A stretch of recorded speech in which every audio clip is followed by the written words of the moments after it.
చిన్నవియే ఎంచదగినవి. మనము అనేక పర్యాయములు ఇవి చిన్నవి గదా అని చూచి చూడనట్టుగా విడిచిపెట్టు సహజ గుణము గలవారము. అయితే మన జీవితములో చిన్న విషయములే తరచుగా నాశనము కలుగజేయుచున్నవి. అటువంటి అనేక ఉదాహరణలు పరిశుద్ధ గ్రంథమంతటను మెండుగా ఉన్నవి. రాజులు యుద్ధమునకు వెళ్ళవలసిన సమయమందు దావీదు తన పడక గదిలో సుఖముగా కొద్దిసేపు విశ్రాంతి తీసుకొనెను. అతని కొద్దిసేపు విశ్రాంతి హేయమైన వ్యభిచారమునకు దారి తీసెను. అంతేగాక తన సొంత నమ్మకమైన సిపాయి యొక్క అతి క్రూరమైన హత్యతో అది ముగిసినది. కేవలము 30 వెండి నాణెముల కొరకైన లోభత్వమే ఇస్కరియోతు యూదాను ప్రభువుని అప్పగించిన ద్రోహిగా చేసినది. డబ్బు ఆశను గూర్చి లేక ధనాపేక్షను గూర్చి జాగ్రత్తగా ఉండవలేను. గెహజీ యొక్క కొంచెము పేరాశ అతని జీవితకాలమంతయు ఒక కుష్ఠరోగిగా అతనిని మార్చివేసెను. చిన్న పాపముల ద్వారా హత్య చేయబడిన గొప్ప ఆత్మీయ సామర్థ్యశాలులు ఎందరో గలరు. ఒక పెద్ద కొమ్ము కాదు, ఒక చిన్న కొమ్మే ఆకాశ సైన్యమునంటునంతగా పెరిగి నక్షత్రములలో కొన్నిటిని పడవేసి కాళ్ల క్రింద అణగదొరుకుచుండెను. దానియేలు 7:8, 8, 9, 10 వచనాలు. చిన్నవిగా హానికరమైనవిగా కనబడని విషయములను ఆరంభములో మొగ్గ దశలో ఉన్నప్పుడే నిర్లక్ష్యముగా చూచుచున్నామా?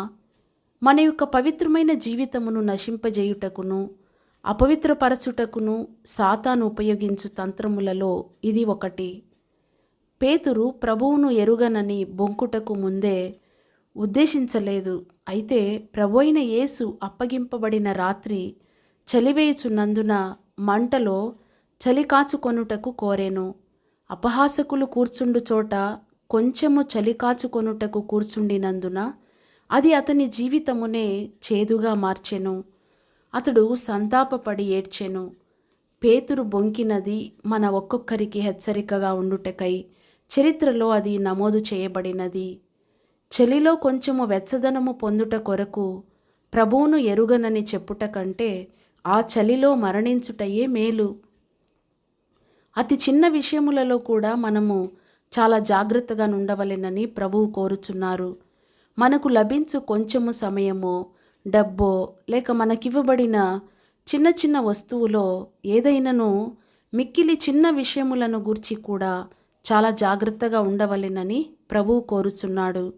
కొంచెములో నమ్మకముగా ఉండని ఎడల అనేకమైన వాటి మీద మనము నమ్మకముగా ఉండలేము.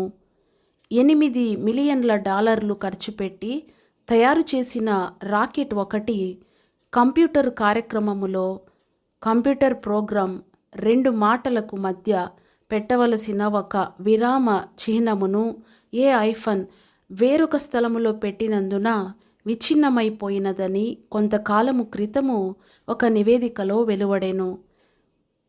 ఒకసారి ఒక విమానయంత్ర నిపుణుడు మరచీలపైన ఒక నట్టు బిగించుట మరచిపోయినందున ఆ విమానము కూలిపోయి విమాన ప్రయాణికులతో సహా విమాన సిబ్బంది అందరూ మరణించిరి.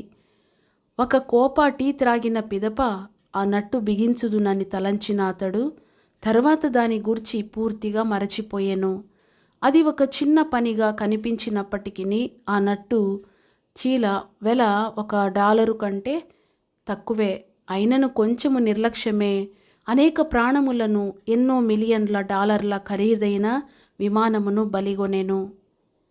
మిగుల చిన్న నాణెము ఒకదానిని కన్నుకు అతి సమీపములో పెట్టినప్పుడు అది సూర్యునినే మరుగు చేయును.